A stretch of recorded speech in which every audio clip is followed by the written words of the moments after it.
नमस्कार, मेरा नाम है अनुराग मिश्रा और आप जनता जंक्शन देख रहे हैं। नीतीश कुमार की राजनीति की, वर्तमान राजनीति की आज थोड़ी सी समीक्षा करेंगे। इसमें कोई संदेह नहीं है, कोई दो राय नहीं है कि नीतीश कुमार वर्तमान में बिहार के सबसे बड़े नेता हैं। वो मुख्यमंत्री हैं और लोकतंत्र में संभवतः पदवी ही इस बात का संकेत होती है कि कौन कितना बड़ा नेता है।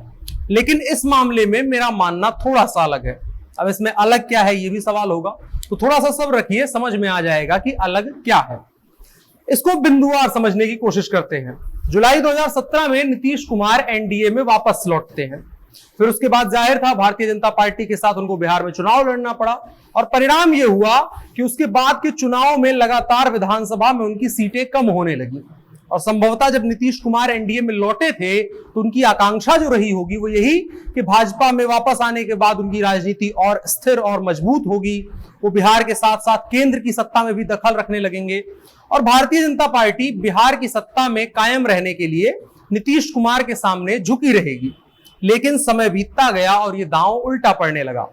एनडीए में जब नीतीश कुमार वापस आए तो उन्होंने नरेंद्र मोदी के सामने कुल 3 मांगे रखी थी जब भी उन्होंने उनसे बातचीत हुई। लेकिन उन चीजों पर बात करना तो दूर, भारतीय जनता पार्टी ने उन मांगों पर गौर करना भी जरूरी नहीं समझा। वो 3 मांगे कौन कौन सी हैं? पहली मांग थी बिहार को विशेष राज्य का दर्जा दिलवाना।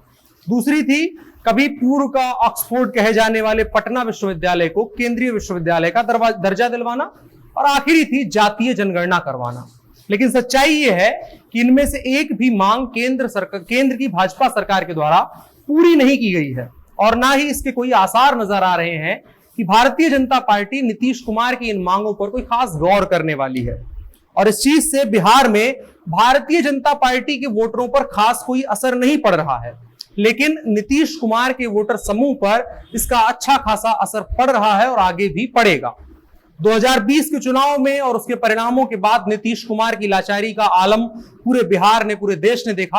और यह सच है कि नीतीश कुमार अपने दम पर कम और भारतीय जनता पार्टी के द्वारा प्राप्त कृपा से ज्यादा सत्ता में बैठे हुए हैं। और इस बात से कोई इनकार नहीं कर सकता कि नीतीश अपने पूरे राजनीतिक कार्यकाल के सबसे विकट दौर से गुजर रहे हैं। नीतीश कुमार की गिरती निजी लोकप्रियता और दूसरी तरफ उनकी पार्टी का गिरता जनाधार एक बहुत बड़ा खतरा है।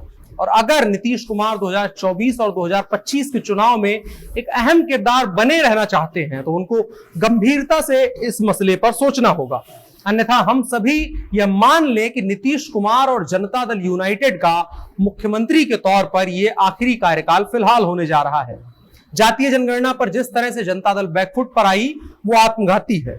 विशेष राज्य के दर्जे को लेकर के जिस तरह से नीतीश कुमार के मंत्री ने कहा कि इस मुद्दे से हम अब किनारा कर रहे हैं क्योंकि इसकी मांग करते करते हम थक चुके हैं। आखिर कब तक इसकी मांग करते रहेंगे? मांग की भी एक सीमा होती है। अब हम लोग बिहार के लिए विशेष आर्थिक पैकेज की मांग करेंगे। पटना स्थित अनुग्रह नारायण सिंह समाज अध्ययन संस्थान के भूतपूर्व डायरेक्टर और प्रमुख राजनीतिक विश्लेषक प्रोफेसर डीएम दिवाकर कहते हैं कि भाजपा नीतीश की कोई बातें नहीं मान रही है क्योंकि नीतीश कुमार का बार्गेनिंग पावर खत्म हो चुका है। गुड गवर्नेंस का उनका मॉडल कहीं धरातल पर नहीं दिखाई दे रहा है और सही कहा जाए तो वर्तमान स्थिति उनकी पुरानी वाली पार्टी जैसे हो चुकी है। उसके आगे भी कहते हैं कि जब नीतीश आरजेडी को छोड़ करके भाजपा के साथ आए हैं तब से कैरेक्टर ऑफ गवर्नेंस बदल चुका है। तब बीजेपी उनकी बात क्यों मानेगी?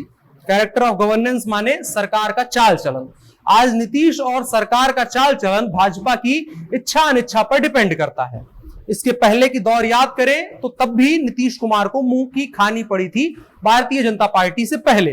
वो दौर था 2009 का।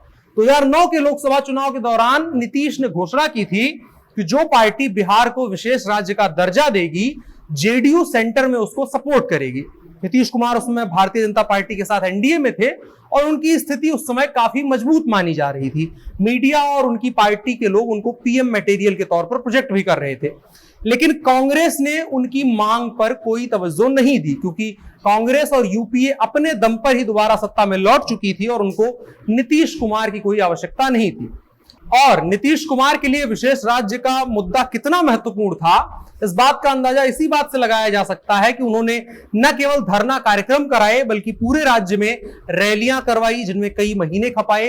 इसके अलावा नीतीश कुमार ने हस्ताक्षर अभियान समेत कई अभियान चलाए। तो नीतीश कुमार सबसे पहली वैचारिक मात खाते हैं कांग्रेस के हाथों, क्योंकि उनकी इस बात का विशेष राज्य का मुद्दा बनाते हुए उन्होंने जिस तरह से सरकार में भागीदारी करने की बात करी थी, उसको कांग्रेस ने नहीं सुना।